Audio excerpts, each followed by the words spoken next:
Oh, hello and welcome to What Are We Talking About with Jamie Jakes. I am him, and today we are going to go over the top 5 most obvious fades in fantasy football right now.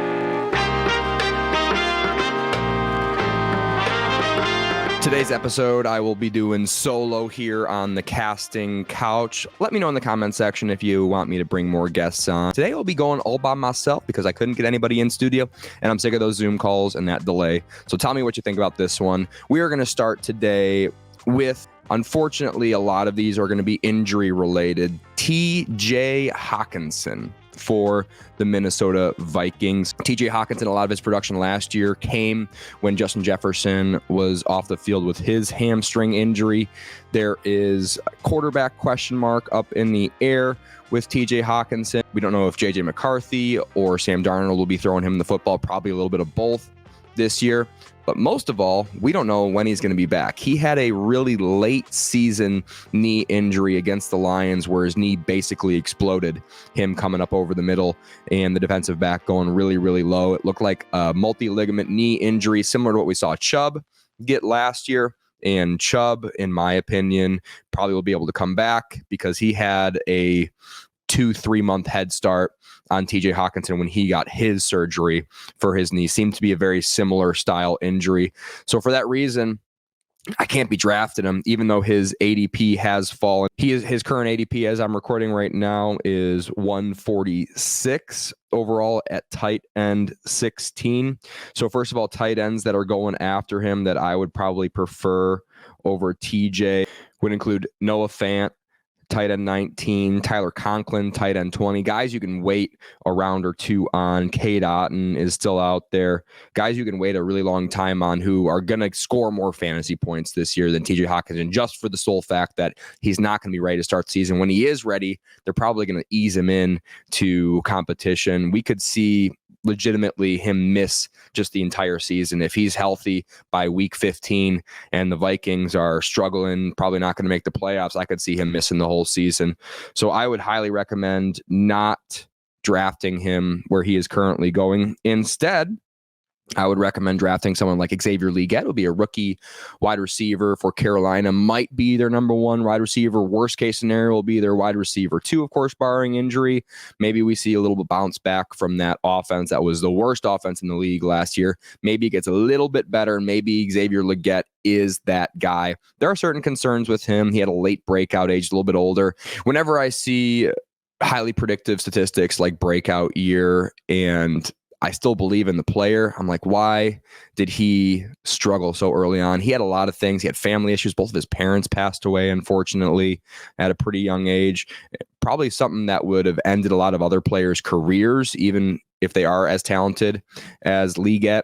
He didn't really have a quarterback throwing the football until his last year with South Carolina, where Spencer Rattler came in and threw him the football a ton. They also had a new offensive coordinator that Legette kind of says, like, he kind of saved my career because he helped me succeed in college. So I would definitely take Legette, who is healthy currently, will probably be starter for all 17 games barring injury for Carolina.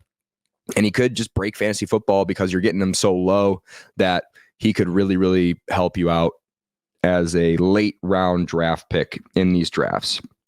And I would also take Matthew Stafford, especially if you're needing a second quarterback, or even you go zero quarterback, you need a late quarterback. He's got Puka Nacua. He's got Cooper Kupp. He's got Demarcus Robinson even. That offense, Colby Parkinson, I think, is another guy who could soak up a lot of targets for him. And, of course, we got Kyren Williams over there, who I think will help create first downs for Stafford, but I think he'll also catch a lot of passes from him this year. So Matt Stafford being as down low as he is right now, I get it. There's like an injury concern, but he's healthy to start the season. So I have to gamble on Matt Stafford well ahead of TJ Hockenson. That is my first no-brainer, obviously, fade of the season that nobody's talking about, but people are still drafting him, so we got to bring it up. Number 2 on the list will be Kendre Miller. He is currently going running back 53 at 166 overall. Camp reports are really bad from him coming out of New Orleans.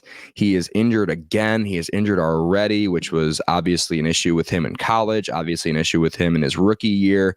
Didn't really impress me much rookie year. I guess he flashed in one preseason game where he caught a wheel route, far down the field, and it was really, really neat. But that was preseason. We never really saw him produce in real life football games in the NFL. And there's guys that are going around him, even running backs. For example, J.K. Dobbins is going a few picks before him, 51. I think J.K. Dobbins could be a massive sleeper pick. He is already splitting reps with Gus Edwards, and he was healthier than Gus Edwards despite his Achilles injury. Gus Edwards had a camp injury at OTAs, it sounded like, and he wasn't healthy to start training camp. So J.K. Dobbins, despite his Achilles, has a little bit of a head up on him. So I would, under no circumstances, take a guy like Kendre Miller over J.K. Dobbins. Geno Smith, Baker Mayfield, Demarcus Robinson, Tyler Conklin, a handful of names I would definitely be targeting that are going after Kendre Miller at his current ADP. I would even take Ray Davis as a throw in. Why not? What if there's an injury in the Buffalo with James Cook with Buffalo, and Ray Davis just inherits an awesome role on an offense, despite me not really believing in him as an athlete. Number 3 on the list of super obvious fades would be Kimani Vidal, another running back on that LA offense, the Chargers that we were talking about earlier.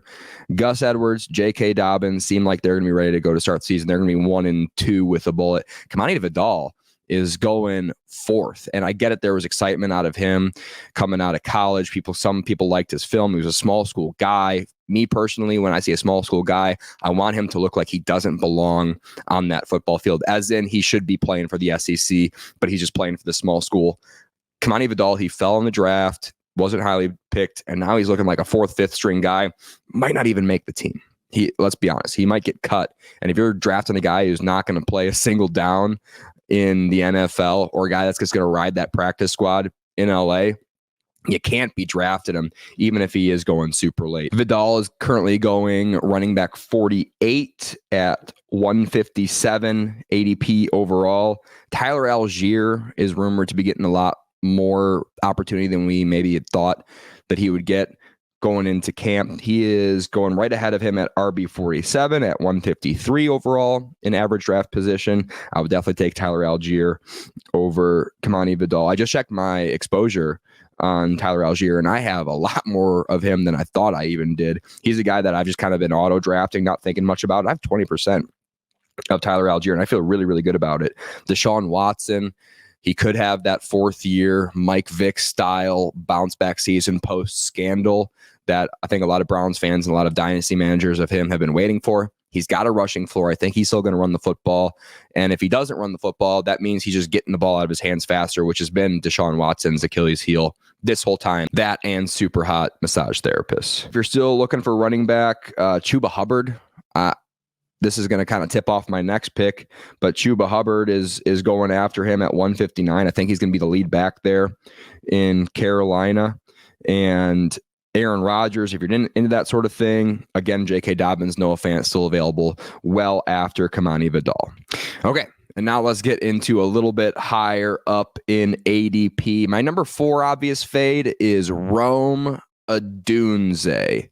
Rome Odunze has really high draft capital, and he was honestly a guy I was fading leading into the NFL draft. I don't think he separates well. There's a couple highlights of him in camp already, but there's a couple highlights of everybody else in camp already. DJ Moore, Keenan Allen are going to soak up so many targets for this team. They had Rome Odunze returning punts. I mean, there's a new kickoff rule, so we might see some special teamers kind of get taken over by legitimate wide receiver ones, running back ones, but he's returning punts, which tells me that they do not plan on using him a lot in the passing game. There's also a rookie quarterback. I'm kind of buying in on Caleb Williams and his stock this year, especially at his cost, but still a rookie quarterback. Maybe we see some growing pains there. And Rome Odunze, in my opinion, is just going to be the wide receiver 3 on this team. He's got a really low ceiling unless DJ Moore and Keenan Allen just get injured. And when you look at the guys that are going around him, I could never justify drafting Rome Odunze over guys like Xavier Worthy, who could just break fantasy football. I'm a big believer in Xavier Worthy.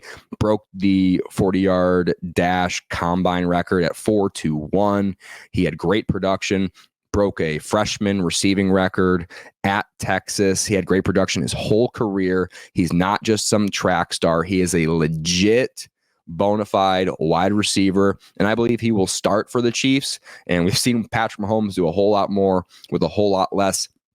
He also fits in very well to that offense, in my opinion. I think he'll be obviously the deep threat guy. He can run short routes, but I think a lot of those shorter routes will be eaten up by Travis Kelce and Rashee Rice on that offense. So I see Xavier Worthy just breaking out year one, probably be pretty early. These Chiefs early round wide receivers, they haven't worked out in the past, but that's because they've picked the wrong guys. And I think they got their guy here in Xavier Worthy. They traded up to get him. And for that reason, I think Xavier Worthy would be a lot better pick over a guy like Rome Odunze, Kenneth Walker, Deontay Johnson, Ladd McConkey, David Montgomery, Alvin Kamara, Brian Thomas, Evan Ingram are all guys that I am not even blinking when I have Rome Odunze falling in the draft. I'm taking all of those guys way ahead of Rome Odunze because he's a wide receiver 3 on a team with a rookie quarterback. What more do you want me to talk about? And finally, our fifth most obvious fade will be rookie running back out of Texas, Jonathan Brooks. Now, there was big hype leading into camp, but his ADP hasn't gone down whatsoever after the report that he's not healthy to start camp. People were saying he's going to be ready to start camp. He'll be definitely ready week 1. He's a rookie running back, and he's going to miss a bunch of time in camp. He's not practicing with the team currently. So best case scenario, we're looking at him getting eased into things, having missed all of camp, having no practice whatsoever. And he's going ahead of guys like Roschon Johnson, who he sat behind in college. So we already know that Roschon Johnson is better than Jonathan Brooks. Jonathan Brooks got an ACL injury that he's still not recovered from. Roschon is healthy, and Roschon's going at the very end, bottom of the barrel, around 16, 17, 18 in these best ball drafts. So my question is, why in the world would we be drafting Jonathan Brooks over anybody else? I get it, he's the first running back off the board. Carolina had a terrible offense last year, an okay running offense last year, but I just think Chuba Hubbard is going to be the number 1 guy there, and I think he's going to hold that position with this offense. Maybe Jonathan Brooks gets mixed in a little bit towards the end, but it's so important for these rookies to sit through camp. We've seen rookies kind of struggle in their first year if they enter camp injured. I mean, Jameson Williams would be the first guy that comes to mind, and he's still kind of struggling with that because he still hasn't, this would be his first camp with the team. I think Jonathan Brooks is one of the worst picks you can make in these drafts, especially when you're doing like a 0 RB build or a hero RB build where you're looking for your first or second running back. When guys like, let's go to Jake Ferguson is going slightly ahead of him, James Conner, Jameson Williams, Zamir White, Curtis Samuel, all bona fide starters, barring injury, will play all 17 games as starters for those teams. Curtis Samuel going right before him. Raheem Mostert, literally the overall RB3 last year. That's the ceiling this year. And you're taking a guy that won't see a fair share of snaps until late in the season in Jonathan Brooks. You're taking him ahead of Raheem Mostert and ADP. Zach Moss, we'll see what happens. We'll see what opportunity he has at Cincinnati, but at least he's healthy. And at least we saw him produce last year in the actual NFL.